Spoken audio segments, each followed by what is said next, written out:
Carmen's laugh echoed across the service station as she balanced 4 plates on one arm with the effortless grace of someone who'd been doing this for years. Table 6 wants extra Parmesan, and the gentleman at 12 is asking for you specifically again. I looked up from wiping down wine glasses, my stomach doing that familiar flutter it always did whenever Antonio Bandini requested my section. For 3 months he'd been coming here. Same night, same table, and I still couldn't figure out why a man who clearly had better places to be chose to spend his Friday nights at the Golden Fork. "He tips well," Carmen continued, nudging me with her elbow. "And he's easy on the eyes. What's the problem?" Before we begin, if you believe love can be both salvation and destruction, make sure to subscribe. It's free, and it helps us share more stories from Desire Tales. Okay, the problem was everything about Antonio Bandini set off alarm bells in my head. Not the kind that screamed danger, well, not entirely, but the kind that whispered secrets. My degree in criminal psychology had trained me to read people, to spot the tells that most missed, and Antonio had tells written all over him, in a language I was still trying to decode. "No problem," I lied, smoothing down my black apron and checking my reflection in the polished steel of the espresso machine. My blonde hair was still neatly twisted into its usual work bun, though a few strands had escaped during the dinner rush. At 26, I'd learned how to look competent and approachable, essential in the service industry, where your paycheck depended on people liking you enough to leave decent tips. The dining room hummed with the usual Friday night energy, couples celebrating anniversaries, businessmen closing deals over expensive wine, and groups of friends unwinding after a long week. Over time, I'd become an expert at reading the social dynamics, the unspoken hierarchies, the silent power games that played out across white tablecloths and flickering candles. But tonight, something felt different. It started around 10:30 when a man in an expensive charcoal suit took table 8. Nothing unusual there. The Golden Fork always attracted Chicago's well-dressed crowd. But this man had ordered 3 drinks in the past hour and hadn't touched any of them. He sat too straight, shoulders tense, checking his watch with the obsessive regularity of someone operating on a precise timeline. More concerning was his position. Table 8 had a perfect sightline to table 12, Antonio's usual spot. Every few minutes, the man's gaze would drift there. Not obviously, but with that kind of peripheral awareness that only came with training. Then there was the guy at the bar. Mid-30s, polished Italian shoes that probably cost more than my monthly rent. He'd been nursing the same whiskey for 45 minutes, seated with a clear view of both the main entrance and the kitchen corridor. His posture was too rigid, too alert for someone supposedly relaxing after work. The way he kept adjusting his jacket suggested he was carrying something he didn't want noticed. A third man had arrived 20 minutes later, taking the small table near the restrooms. Prime real estate for monitoring the back exit, the route staff often used, and, coincidentally, the path Antonio always took when leaving. He was younger, maybe early 30s, restless energy practically vibrating off him as he checked his phone, straightened his silverware, and drummed silent rhythms on his thigh. My psychology training had taught me to recognize pre-action anxiety, elevated breathing, repetitive gestures, hypervigilance, all signs of people preparing for something significant. Maybe I was just being paranoid. God knows, studying criminal behavior had made me see threats in perfectly innocent situations before. But the coordination of their seating, their synchronized movements, the way they all kept subtle awareness of table 12, it didn't feel random. "Earth to Elena," Carmen's voice snapped me back. "Your mysterious Italian is waiting for his usual wine service." I grabbed the bottle of Barolo Antonio always ordered, a vintage that cost more than I made in 2 days, and approached table 12. He looked up as I neared, those storm-gray eyes assessing me the way they always did. Everything about Antonio Bandini was controlled, calculated, from the precise knot of his tie to the way he folded his napkin. 6'2" of carefully contained power wrapped in bespoke Italian wool. "Good evening, Mr. Bandini," I said, proud that my voice betrayed none of the unease tightening in my chest. "The usual tonight, please." That accent again. European, maybe Roman or Sicilian, but with an undertone of authority that made even simple requests sound like commands. As I poured his wine, I found myself cataloging the details I'd unconsciously gathered over the past months. The way he always sat with his back to the wall, how his eyes continuously swept the room in careful patterns, the expensive watch he checked with military precision, the faint bulge beneath his left shoulder that was definitely not a wallet. "You seem distracted tonight," he observed, his voice low enough that only I could hear. "Something troubling you?" Before I could answer, movement flickered at the edge of my vision. The man at table 8 had pulled out his phone again, this time speaking in hushed tones. I tilted my head, pretending to examine the label on the wine bottle, catching fragments of his whisper. 23:45. Back exit. Everything's in position. My blood turned to ice. 23:45. 15 minutes from now. The back exit. The route Antonio always took. The pieces clicked together with terrifying precision. 3 men, strategically placed, watching table 12, operating on the same timeline. My heart pounded as I finished pouring his wine, hands trembling slightly. Every instinct screamed at me to mind my own business, to clock out, go home, and forget this. But what if I was right? What if those 15 minutes were all that stood between Antonio Bandini and disaster?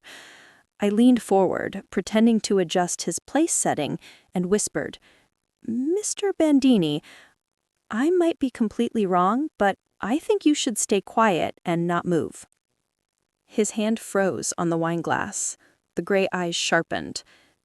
For a heartbeat, we existed in a bubble of shared tension while the restaurant buzzed obliviously around us. "Explain," he said, voice so low I almost missed it. 3 men, table 8, the bar, and near the restrooms. They've been watching you for the past hour. Coordinated positioning, synchronized timing, pre-action anxiety behaviors. I heard fragments about 23:45 and the back exit. Antonio's expression didn't change, but something in his posture shifted, a coiling of muscles, a readiness that transformed him from elegant dinner companion into something far more dangerous. "You're certain?" I swallowed hard. "No, but yes. Maybe. I study this stuff, behavioral analysis, and everything about them screams surveillance." He reached into his jacket, slowly, carefully, withdrawing his phone. A few quick taps, then he set it face down beside his plate. "Done." "What's done?" That ghost of a smile I'd seen before. Sharp, predatory. "Insurance." The silence between us stretched like a live wire, Antonio's storm-gray eyes fixed on mine, sharp and unflinching. For a heartbeat, I thought, he's deciding whether to believe me or whether to act. Then, without another word, he reached for his phone again, typing with deliberate calm. One buzz, one message sent. Then he placed it face down beside his wine glass. "Done," he murmured. "What's done?" I asked, my voice barely above a whisper. That faint, dangerous smile appeared once I'd seen only once before. Insurance. What happened next unfolded with the precision of a military operation. Too fast, too smooth, too coordinated to be improvised. At the time, I could barely process it. Antonio's phone buzzed once, a reply. Within seconds, 3 men in dark suits materialized from various corners of the restaurant like shadows brought to life. I hadn't even noticed them before.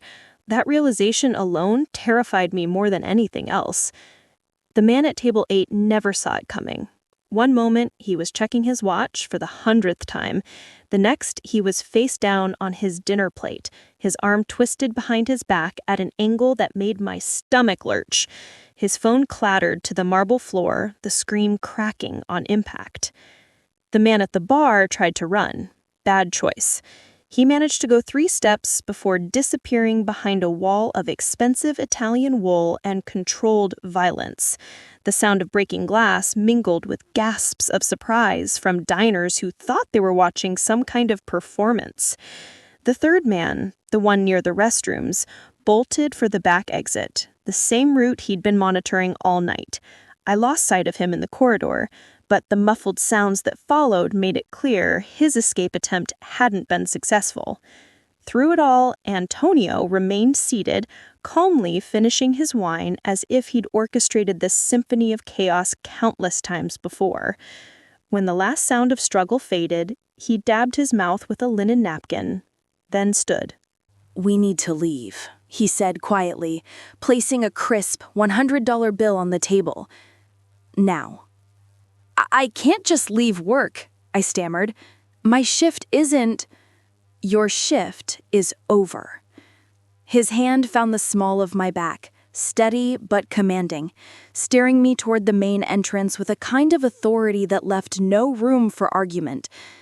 "Trust me, when I say you don't want to be here when the police arrive to investigate what just happened." My legs moved automatically, disconnected from the panic spiraling inside my head. Across the dining room, Carmen caught my eye, confusion etched across her face as she saw me leaving with a customer. I wanted to explain, to promise I'd call later, but Antonio's pace never slowed. Outside, a black sedan idled at the curb, engine running, headlights cutting through the night. Not the kind of coincidence that happens in normal lives. "Get in," Antonio said, opening the rear door. Every rational thought screamed that this was insane, that this was how people disappeared, how normal lives ended and bodies washed up in rivers. But what choice did I have? I just watched what happened to people who crossed Antonio Bandini, and I was fairly certain refusing him would put me in that same category. The interior of the car smelled of leather and expensive cologne. Antonio slid in beside me, maintaining polite distance while somehow still dominating the space. The driver, a mountain of a man with graying temples, pulled away from the curb without a word. "Where are you taking me?" I asked, proud that my voice only trembled slightly. "Somewhere safe while we sort this out." "Sort what out? I don't even know what just happened back there." Antonio studied me with those storm-gray eyes, calculating, assessing. "You saved my life tonight. That tends to complicate things." We drove through Chicago's late-night streets in tense silence. At first, I recognized the neighborhoods, familiar territory near my apartment, but the scenery soon shifted. The city lights grew sharper, cleaner, wealthier. When we finally stopped, I realized we were in front of a gleaming high-rise tower that scraped against the belly of the night sky. Armed men waited in the lobby. Their silent presence transformed the elegance of marble floors and gold trim into something that felt less like luxury and more like a fortress. "This is temporary," Antonio said as we stepped into a private elevator. just until we understand the full scope of tonight's events. The apartment that awaited us on the 32nd floor was stunning. Floor-to-ceiling windows, offering panoramic views of Chicago's glittering skyline. Designer furniture, soft lighting, art that probably cost more than most people's homes. But underneath all that beauty was a pulse of something darker. It wasn't comfort, it was control. "This place feels imposing," I said carefully. "That's the point." His voice softened, but only slightly. I stood by the window, looking down at the city far below, feeling as though the ground had been cut out under me. In less than an hour, I'd gone from waitress to witness, to something I didn't yet have a word for. Behind me, Antonio poured 2 glasses of wine, his tone unreadable. "You'll stay here tonight, Elena. You'll be safe." Safe. The word had never sounded so complicated. The elevator doors slid open with a soft chime, revealing a world that didn't belong to me. The penthouse was vast, wrapped in glass and shadows, with a skyline view that looked like a constellation come to life. "This is temporary," Antonio said, his voice calm, controlled. "Just until we understand the full scope of tonight's events." The place looked like it belonged in a magazine. Designer furniture arranged with surgical precision, abstract art glowing under soft recessed lighting, and a faint scent of sandalwood and wine hanging in the air. But underneath all that elegance was something else, an invisible weight that whispered of surveillance, of secrets, of power. "I need to call my job," I managed. "Carmen will be worried, and my manager." "Already handled." The voice that answered wasn't Antonio's. A woman appeared from the kitchen area, moving with quiet, deliberate grace. Mid-30s, elegant but understated, with dark eyes that seemed to miss nothing. "I spoke with your supervisor an hour ago. You've come down with food poisoning and won't be in for the next few days." I turned to her, trying to make sense of what I was hearing. "Who are you?" "Sofia Romano," she said, offering a perfectly manicured hand, "Mr. Bendini's assistant." She gave a polite, practiced smile. "I've prepared the guest room for you, and there are clothes in your size in the closet. If you need anything else, please let me know." Something cold slid down my spine. "How do you know my size?" Sophia's expression didn't change. "We're very thorough in our research, Miss Morrison." Research. The word hit harder than it should have. How much did they know? How long had they been watching me? Before I could ask, Antonio's voice came from down the hall.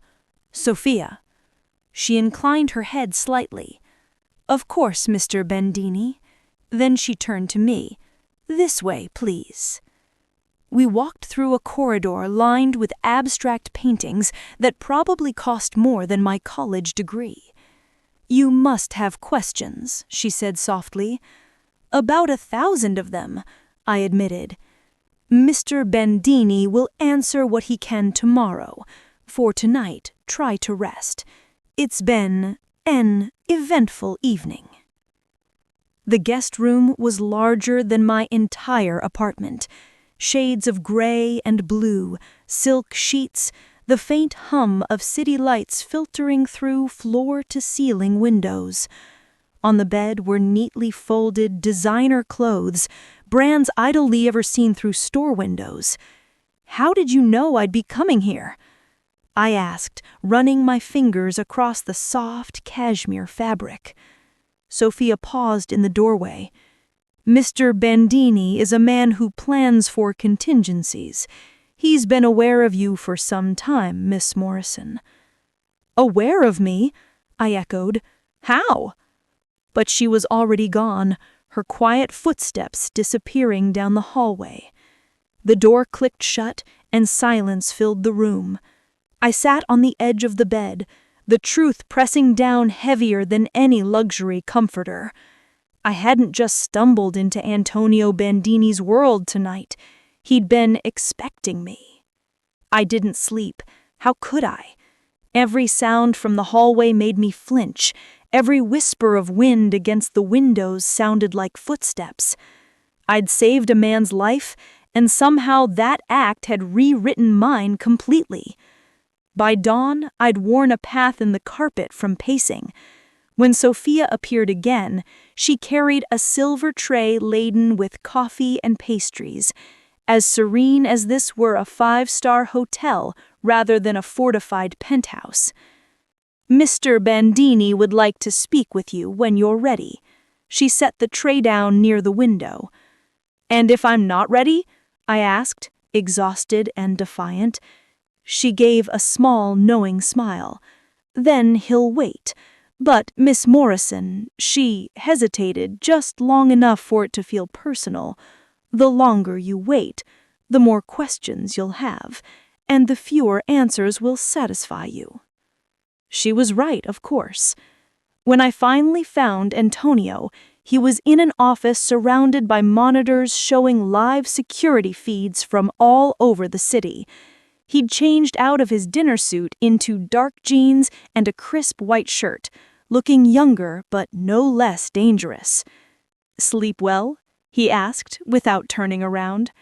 "Did you expect me to?" That faint ghost of a smile curved his lips. "No, but I hoped." He turned, those gray eyes locking on mine with familiar precision. "How much do you know about organized crime in Chicago, Elena?" The use of my first name sent a chill down my spine.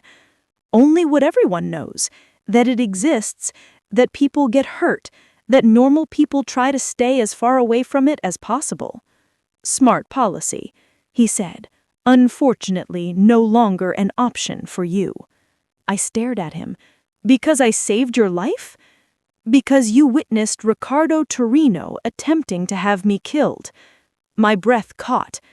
"And because your intervention allowed my men to capture 2 of his people alive." He poured coffee from a silver carafe I hadn't noticed, his movements unhurried. "Torino will assume you're working with me now. That makes you a target." The words dropped like a sentence being passed. My knees felt weak. "For how long?" "Until Torino is no longer a problem." "And how long will that take?" Antonio handed me a cup of coffee, his fingers brushing mine briefly. "That depends on how smart he is, and how quickly he realizes his war with my family was always going to end only one way." He looked straight at me, his tone turning colder, more deliberate. Family. The word carried weight I was only beginning to understand. Saturday morning came with the harsh reality that my life had changed overnight. I woke in sheets that probably cost more than my rent, inside a room that could house 3 families. The early sunlight filtered through silk curtains, but the luxury felt suffocating. The panic attack hit before I was fully awake, my chest tightening, air refusing to enter my lungs. The elegant walls seemed to close in, transforming from sanctuary to prison. My hands trembled as I clutched the bedding, trying to anchor myself, but my mind spiraled through every worst-case scenario I'd ever studied in my psychology training. I was going to disappear, become another statistic, another missing person whose case file would gather dust somewhere. A soft knock broke the silence. "Ms. Morrison," Sophia's voice called gently through the door. "I've brought breakfast."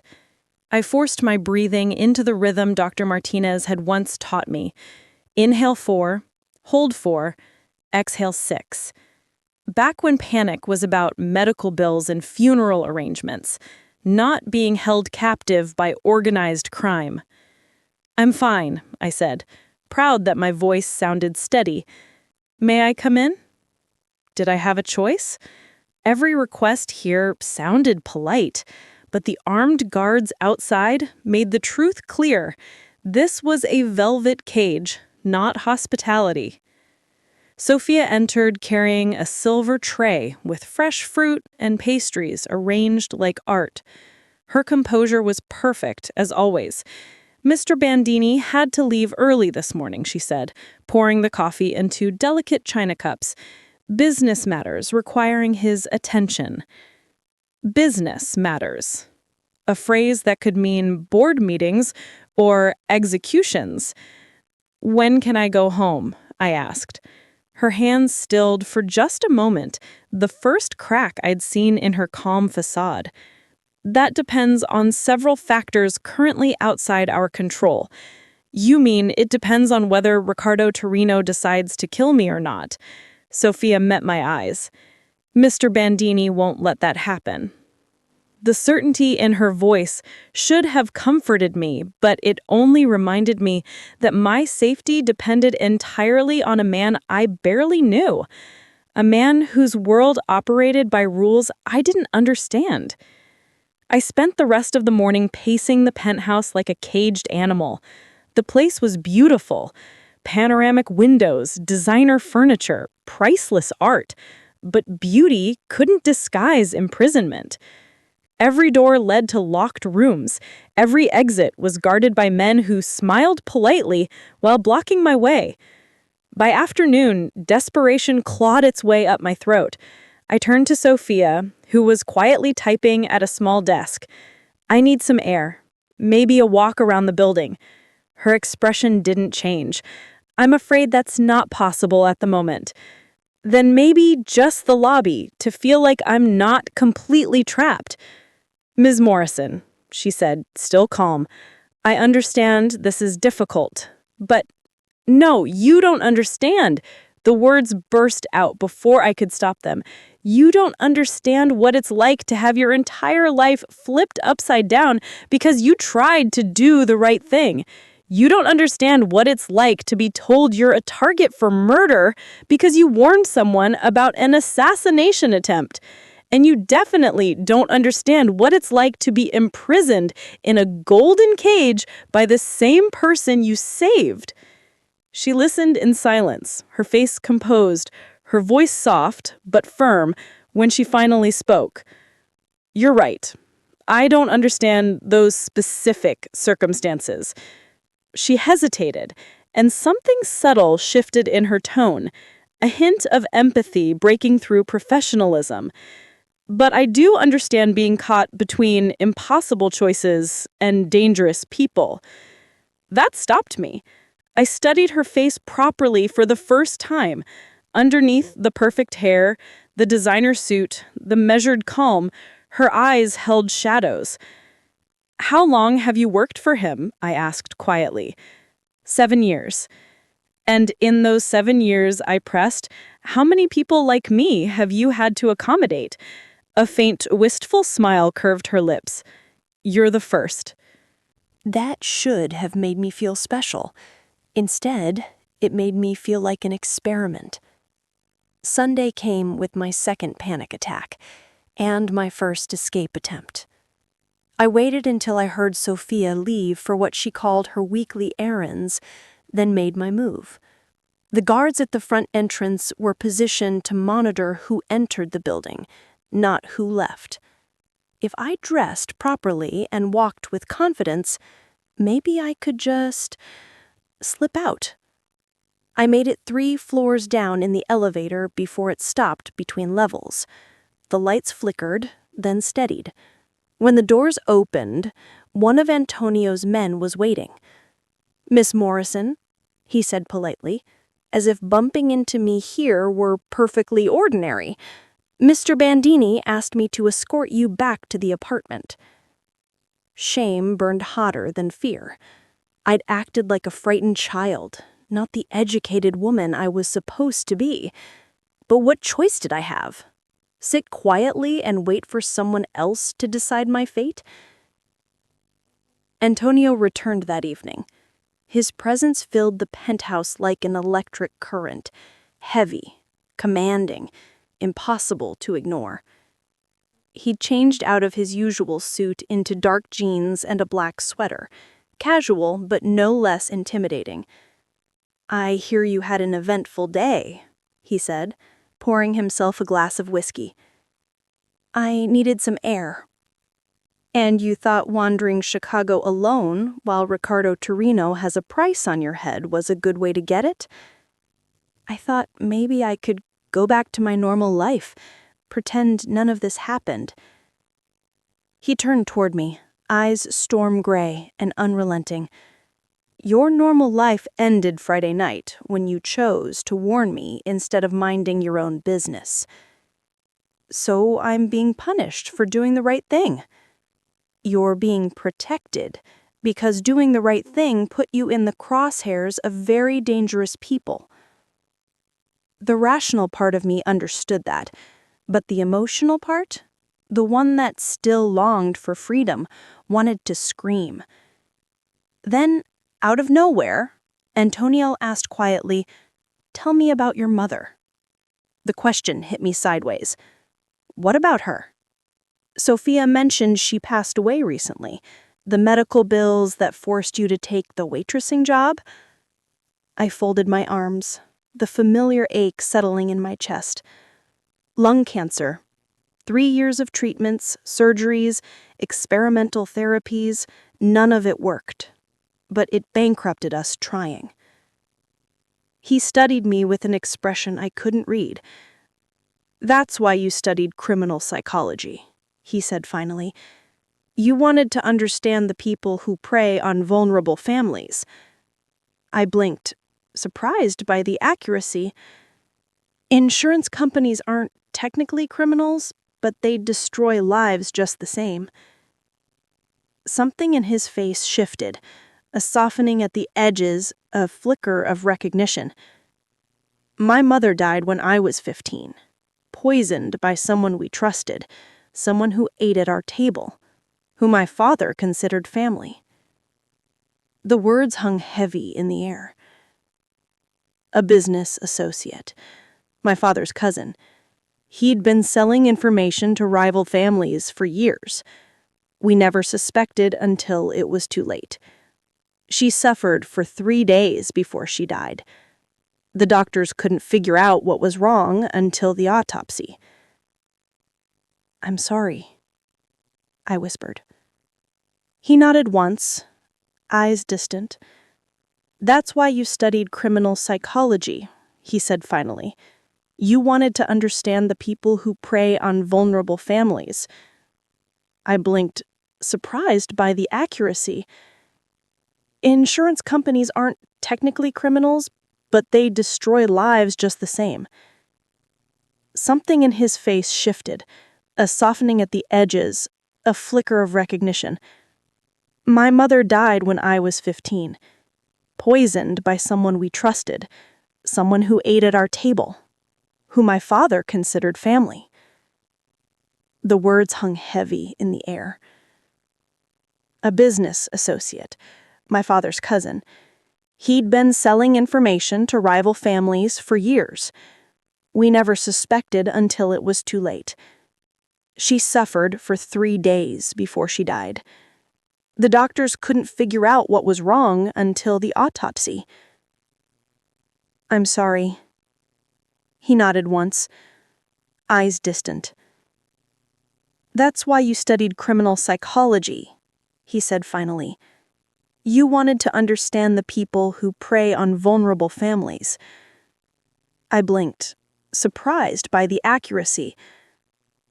"Insurance companies aren't technically criminals, but they destroy lives just the same."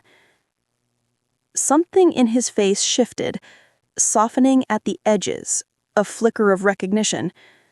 "Your intervention Friday night wasn't luck. You saw patterns even trained killers try to hide. That's not a skill you learn waitressing tables."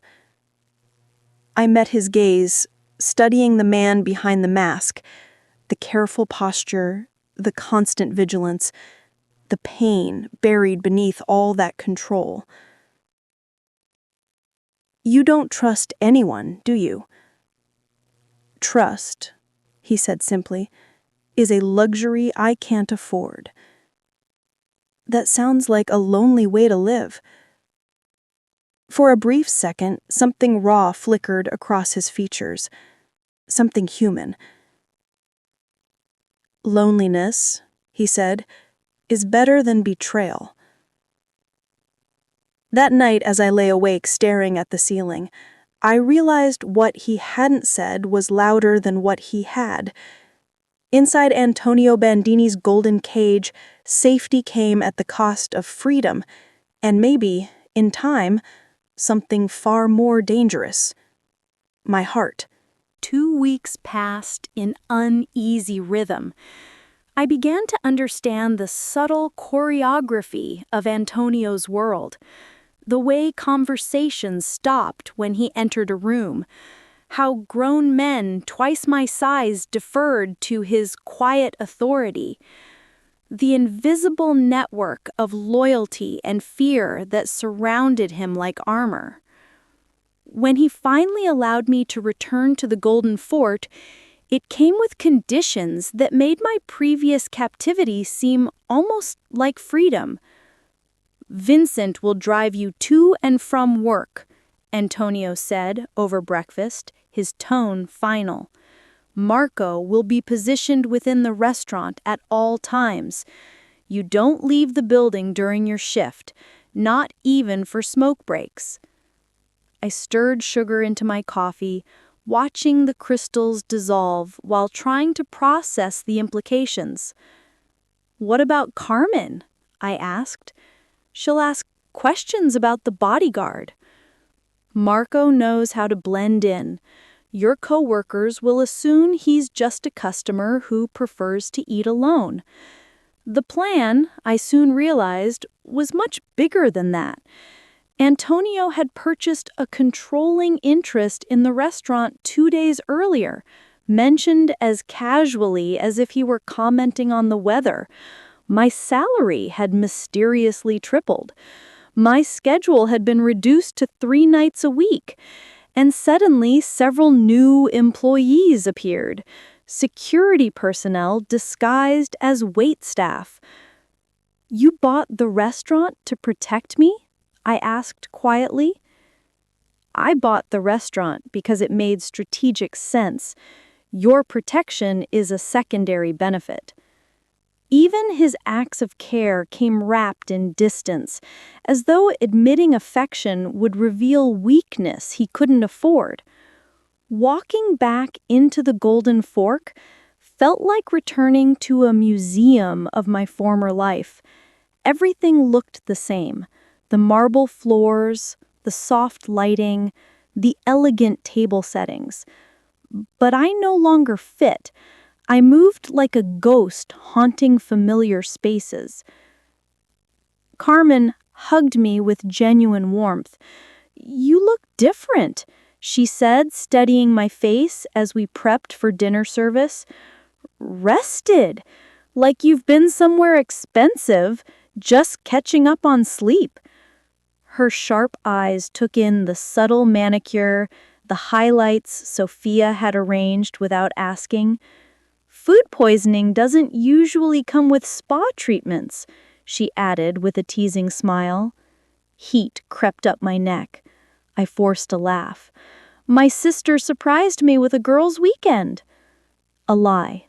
Smooth. Practiced. Necessary.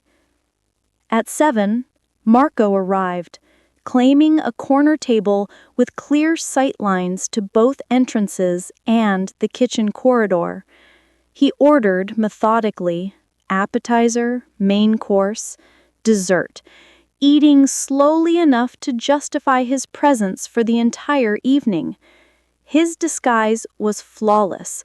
Other patrons barely glanced at him. Antonio didn't come that night, or the next. By the 3rd evening, I convinced myself he'd moved on, returned to whatever empire he ran, leaving me to slip quietly back into anonymity. I was wrong. He appeared during Thursday's dinner rush, claiming his usual table with the effortless authority that sent staff scrambling. But something was different. His calm composure carried an undercurrent of tension. His eyes swept the restaurant more frequently than usual, the rhythm of his movements tighter, sharper. "Good evening, Mr. Bandini," I said, approaching with the Barolo he always ordered. "Elena," he said softly. The way he said my name made my pulse quicken. "Have you noticed anything unusual lately?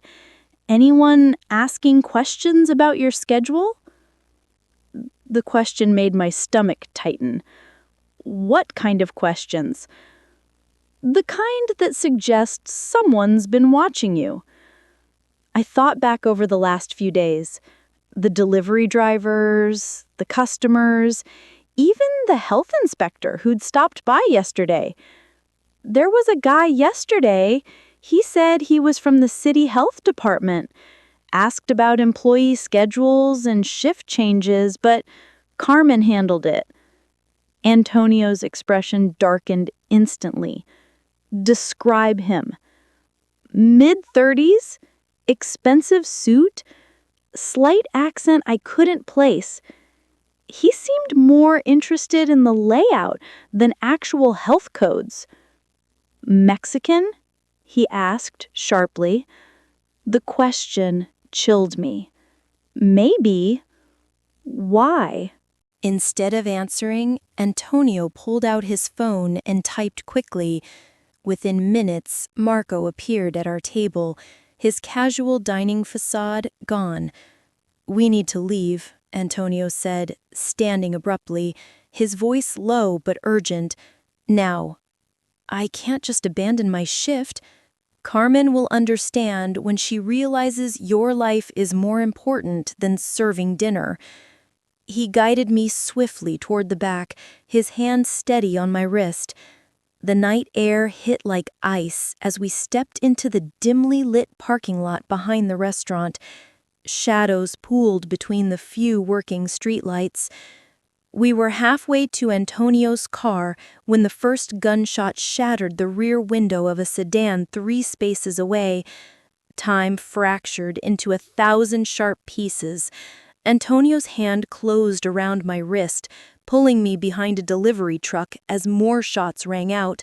The crack of gunfire echoed off brick walls, the smell of gunpowder sharp in the air.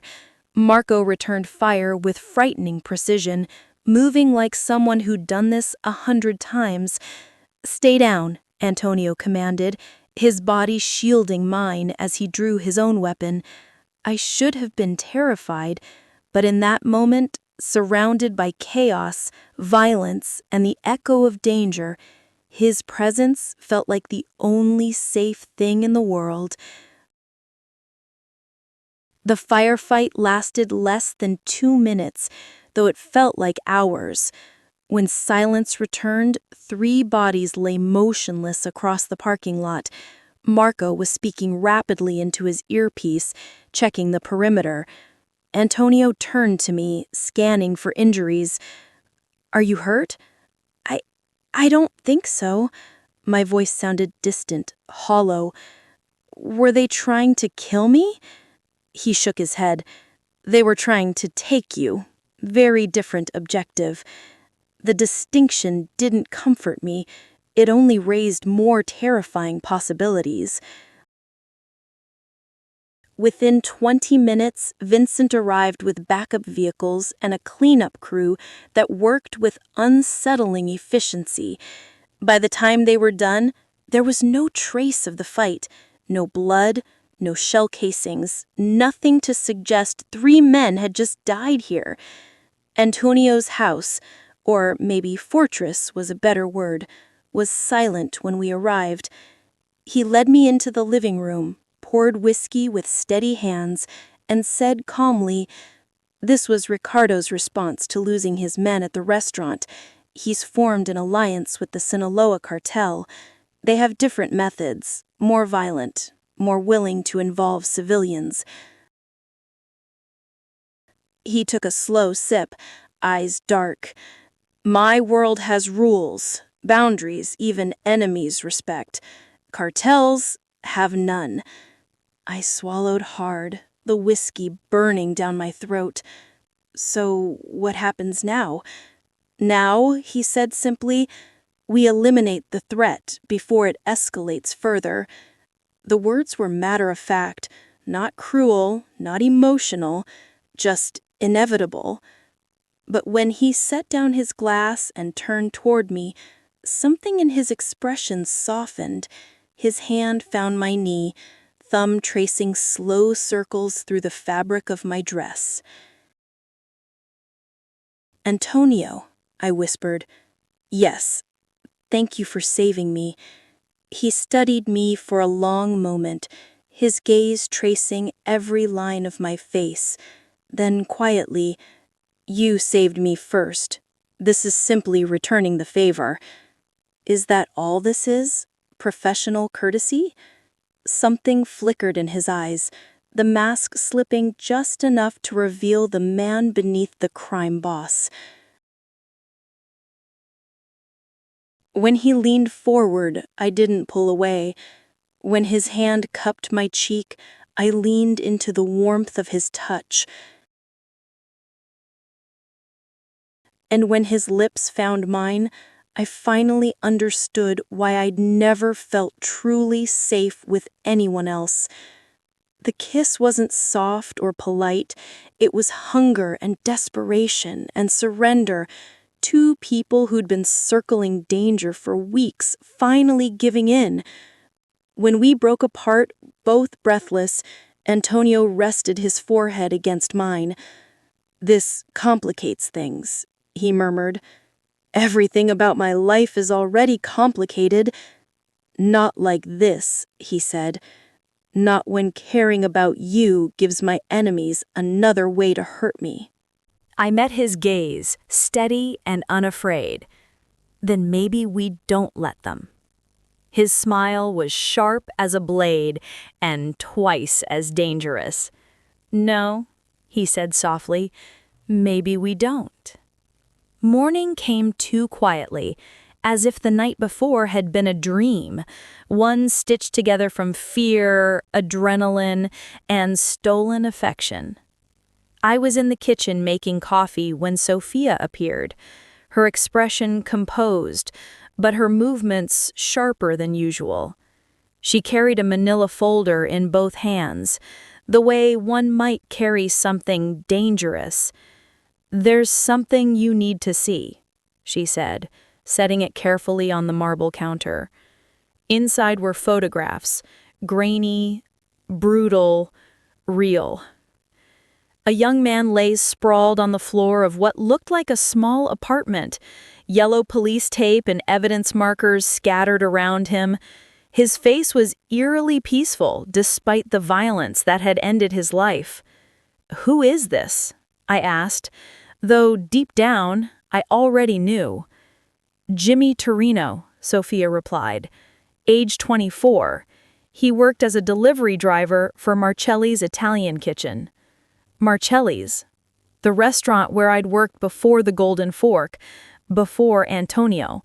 Jimmy had been one of the regular delivery guys. Always polite, always smiling, always asking about my classes when he picked up orders. "Why are you showing me this?" My voice cracked. Sophia's tone remained neutral. "He was eliminated 2 days ago, on Mr. Bandini's orders." The folder slipped from my nerveless fingers, photographs scattering across the floor like broken glass. "What?" "Jimmy Torino was selling information about your previous employment, your schedule patterns, your routes home," she continued evenly. "He provided the Mexican cartel with details that would have made it easier to take you." I stared down at Jimmy's face, his driver's license photo clipped to the file, that seemed shy smile. "He was just trying to make extra money," I whispered. "Extra money that would have gotten you killed," Sophia said softly. "He didn't know that. He couldn't have understood. The information he sold was specifically about you, Miss Morrison. Your address, your work schedule, even details about your sister's college in Milwaukee. That level of detail doesn't happen by accident. The kitchen felt smaller with every breath I took. The air too heavy, the walls too close. "Where is Antonio?" I demanded. "He's in his study," Sophia said. "He had meetings this morning." I didn't let her finish. I ran through the penthouse, bare feet silent against the marble floors, until I reached his office. Antonio was there, speaking into his phone in Italian. He looked up when I burst in, saw my face, the fury, the grief, and his eyes immediately hardened.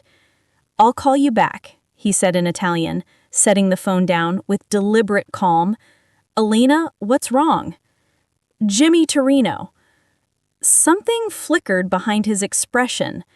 Not surprise, but acknowledgement, the kind that confirmed everything I feared. "You saw the report," he said simply. "You killed him," I whispered. "I eliminated a threat to your safety." "He was 24 years old, Antonio." My voice broke. "He was just trying to pay off student loans." Antonio stood, moving around the desk with that same measured, predatory grace that once made me feel protected.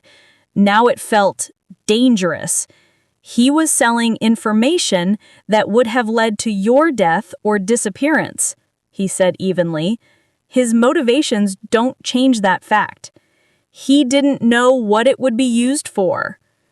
"Ignorance," Antonio said coldly, "doesn't excuse the consequences of his choices." I backed away from him, the realization clawing at my chest. "You're talking about a person, not a business problem. Jimmy had a family, friends, a life. And now," Antonio interrupted quietly, "you still have yours. That's what matters." "To you, maybe, but not to me," I said, shaking my head. Something dangerous flashed in his eyes, a glimpse of the man everyone else feared. "Would you prefer I had let him continue feeding information to people who want to torture you for details about my operations?" "I would prefer you had found another way," I whispered. "Talk to him. Pay him more than the cartel offered. Relocate him. Anything but murder." His jaw tightened. "This isn't a negotiation, Elena. In my world, threats are eliminated permanently. There are no second chances, no rehabilitation programs, no appeals. There's survival, and there's death." The certainty in his voice chilled me. The man I'd kissed, the one who'd held me like something precious, was gone. In his place stood the ruthless crime boss I'd only seen glimpses of before. "I can't do this," I said quietly. "Can't do what?" "Be with someone who kills people I know, people I care about, people who made mistakes they didn't understand." Antonio's expression hardened, any trace of tenderness vanishing. "Then you're more naive than I thought." The words hit like a blade to the chest. I stared at him for a long moment, memorizing the sharp angles of his face, the cold calculation in those storm gray eyes. This is who he really was. Everything else, the gentle touches, the late night coffee, the whispered confessions, was just another layer of control. "I'm leaving," I said. "No, you're not. You can't keep me here against my will. I can't let you get yourself killed because you're too idealistic to understand reality. Then I guess we have a problem." I turned, walking out of his study, out of his penthouse, out of his world. Sophia didn't try to stop me, though I caught her speaking urgently into her phone as I waited for the elevator. The guards in the lobby nodded politely when I passed, their expressions giving nothing away.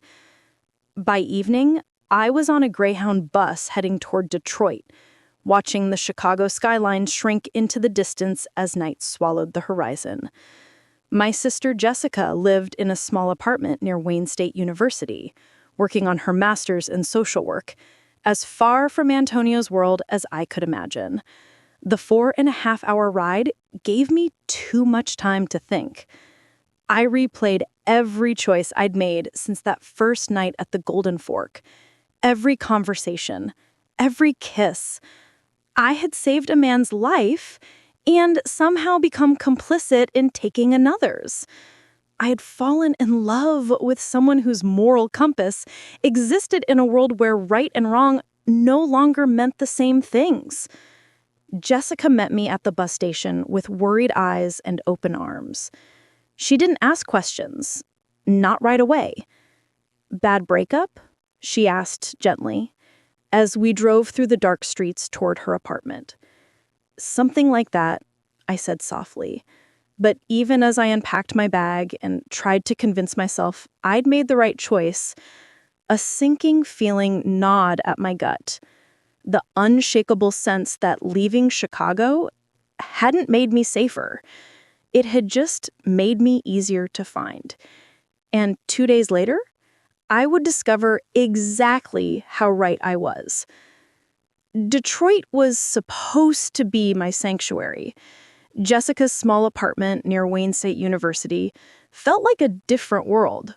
Quiet, modest, filled with the comforting smell of coffee and old textbooks. For 2 days, I almost convinced myself I could disappear here. We talked about normal things, her thesis, weekend plans, the upcoming graduation ceremony. It felt like I was rebuilding the illusion of safety, piece by fragile piece. Then on Tuesday morning, the illusion shattered.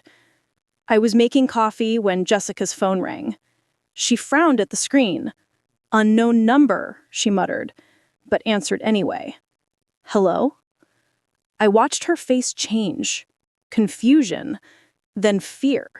Her hand trembled, the phone slipping from her fingers and clattering across the linoleum floor. "Jess, what's wrong?" They know about you." Her voice cracked. They said they're coming for both of us." "Who said that?" I demanded. "I don't know. The voice was accented, maybe Spanish. They knew your name, Elena. They knew you were here. They knew about Mom's medical bills, even my thesis project."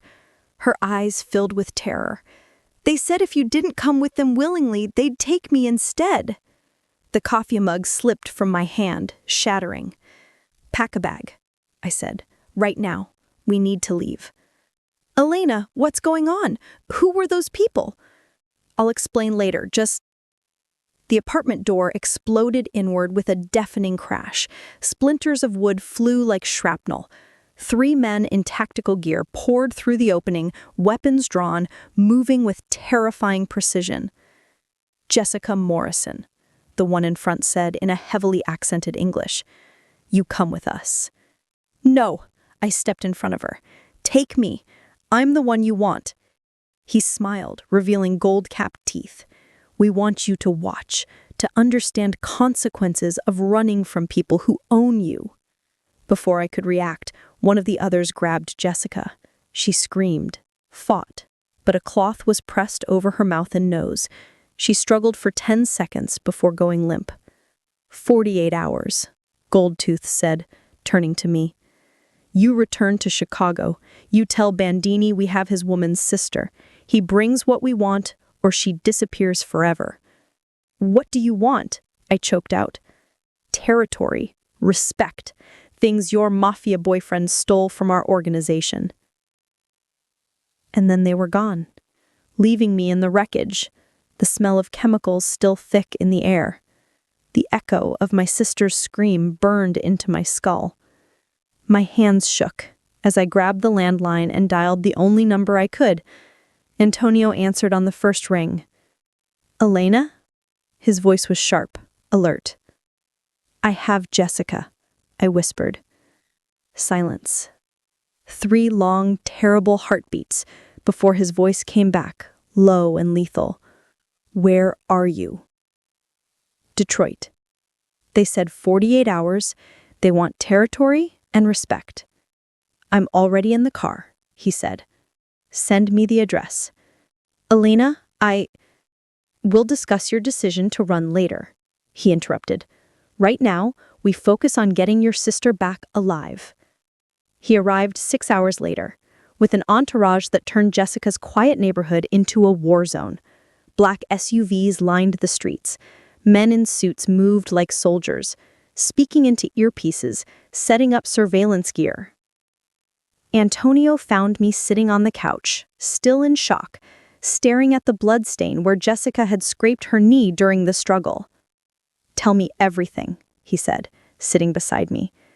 I recounted every detail: the phone call, the men, the timing, the smell of sedatives.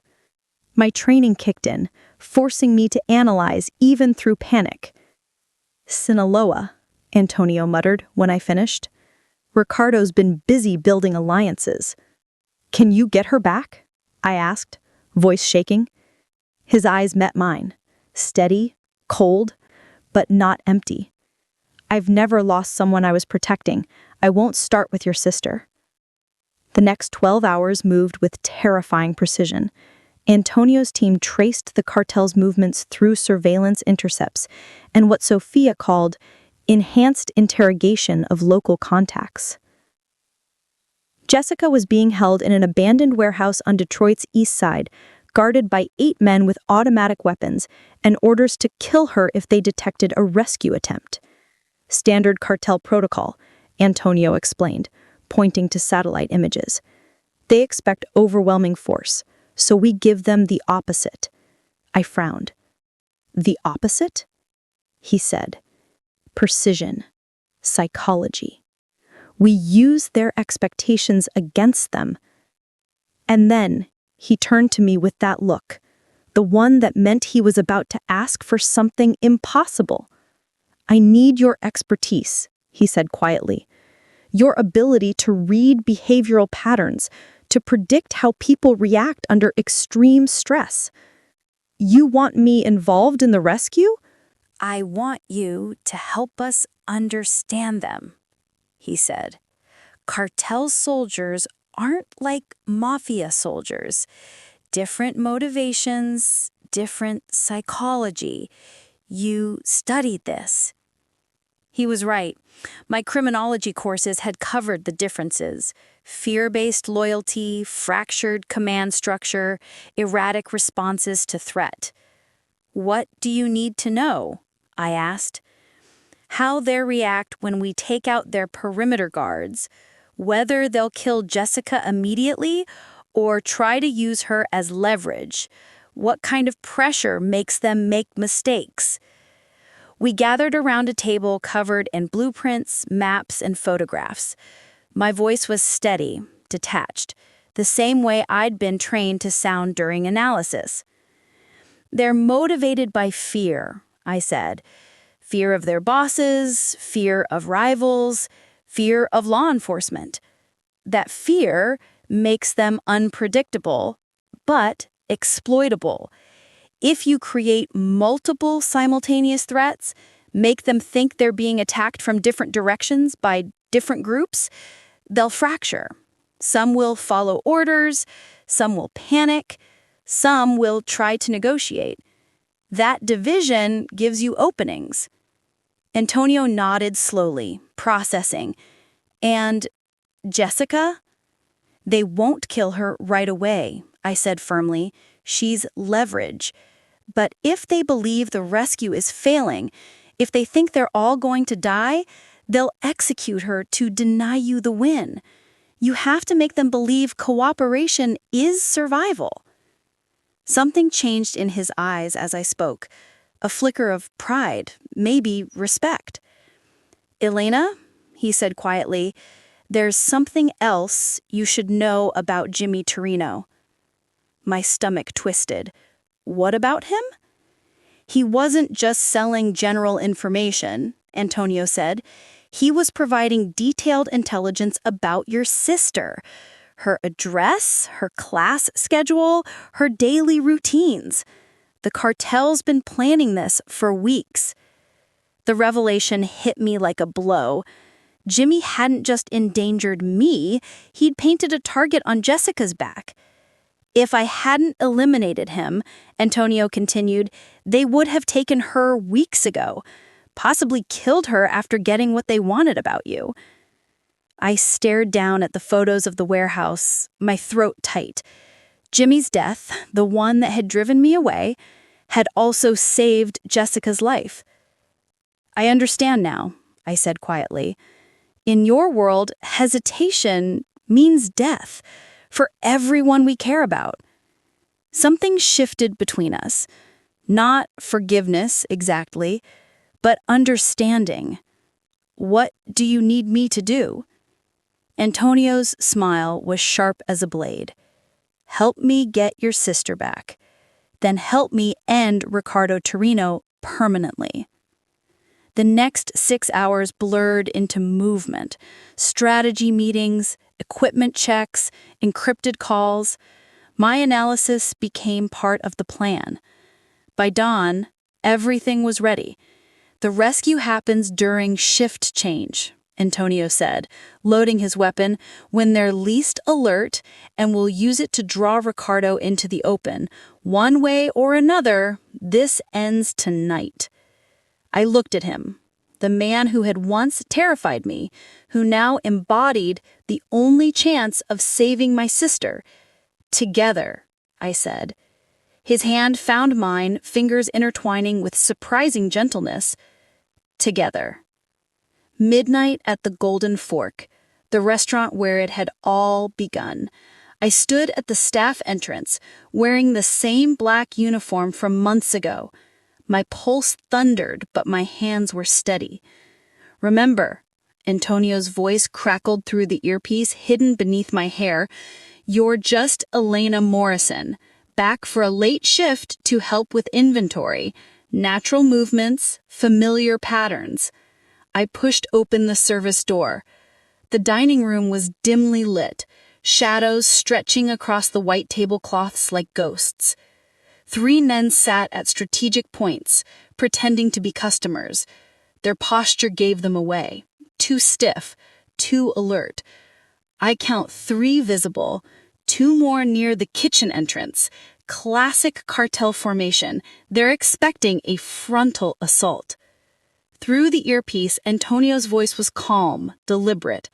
Vincent has eyes on the rear exit. Marco is covering the main. We move when I confirm Ricardo's location. Then Vincent's voice came through. Target acquired. Jessica Morrison, northwest corner booth. Zip tie restraints, conscious but sedated.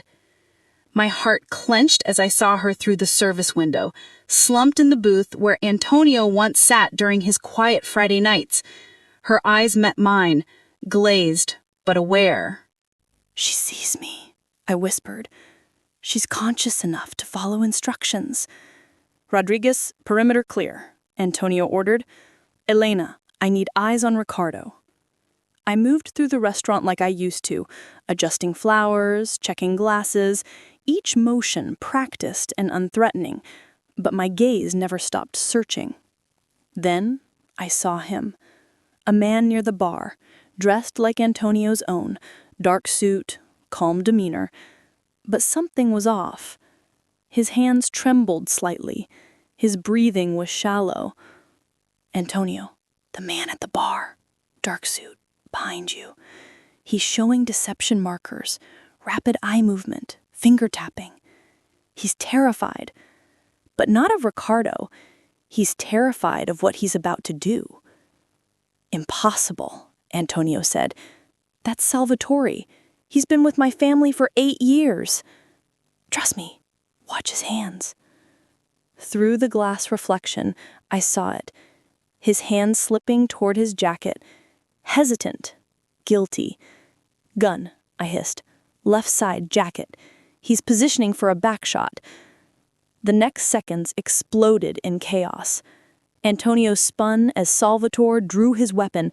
The first shot shattered a mirror behind the bar. Antonio's return shot hit center mass, dropping him instantly. Gunfire erupted. Ricardo's men sprang from their seats, pulling weapons, but Antonio's crew was already moving, silent, coordinated, lethal. I used the chaos to move, through the service hall, the storage corridor, down to the booth where Jessica waited. Her eyes widened when she saw me. "Hang on," I whispered, cutting through the zip ties with kitchen shears. "We're getting out." She was weak but conscious. I helped her stand, guiding her toward the wine cellar access, an old maintenance tunnel I knew by heart. "Through here," I said. "It leads 3 blocks away." We stumbled through the narrow, dark tunnel, the sound of gunfire muffled behind us.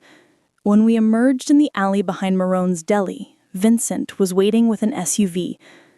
"Jessica's safe," I reported through the comms. "Good," Antonio's voice came back, strained, because Ricardo just entered through the kitchen. I looked back toward the restaurant, saw flashes of light through the windows. Every instinct told me to run, to get Jessica to safety, but I found myself turning back. "Elena, what are you doing?" Vincent shouted. "My job," I said, running toward the sound of gunfire. Inside, the smell of smoke and blood filled the air. I followed the echoes to the kitchen, stainless steel gleaming under flickering lights. Antonio and Ricardo circled each other like predators. Ricardo held a knife, Antonio a meat cleaver. "You made this personal when you took her sister," Antonio said coldly. "I made it profitable," Ricardo sneered. "Your attachment to the girl is weakness." The fight that followed was short and brutal, metal against metal, breath against rage. Ricardo lunged, Antonio caught his wrist, twisted until bone cracked, and brought the cleaver down with surgical precision. Ricardo Torino died as he lived, violently, without honor. Antonio stood over him, breathing hard, the cleaver still gripped in his white-knuckled fist. When he looked up and saw me, his expression softened for the first time that night. "You should be with your sister," he said. "She's safe," I replied. "Vincent has her." "Then why are you here?" I stepped closer, voice trembling but steady. "Because this is where we started, in this kitchen, you protecting me from threats I couldn't see. It feels right that this is where it ends." He set down the cleaver, his blood-stained hands finding my face with unexpected tenderness. "It's not ending, Elena. It's just beginning." Sirens wailed in the distance, Chicago PD closing in, but Antonio's cleanup crew was already erasing every trace of what had happened. He took my hand. "Come on," he said. His smile was sharp as ever, but his eyes held something I hadn't seen before.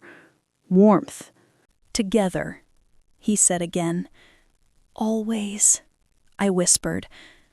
2 years later, Chicago looked different from the window of the Bandini penthouse. The city lights shimmered below like scattered diamonds, reflecting off the dark waters of Lake Michigan. Somewhere far beneath that glow, life went on, ordinary people hurrying through ordinary problems. I was no longer one of them.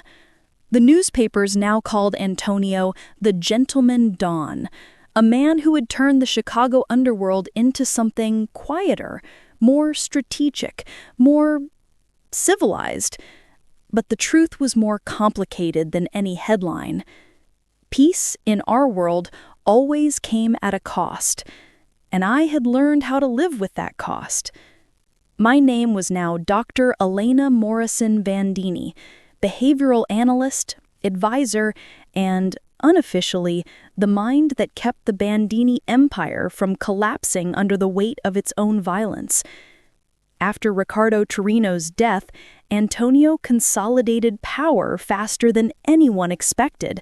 The cartels retreated, the old rival families bent the knee, and for the first time in decades, Chicago's criminal networks operated under a single code. His. Ours. By day, I ran a private consultancy for high-risk negotiation strategies. a sanitized title that kept the IRS satisfied and the curious at bay. By night, I worked beside my husband, helping him read the men who lied to his face, the traitors who thought they could hide deception behind loyalty. Psychology, it turned out, was the deadliest weapon in our arsenal. The house had grown quieter in recent months. Sophia had married Vincent and moved to Italy to oversee the European branch. Marco remained as security chief. And me?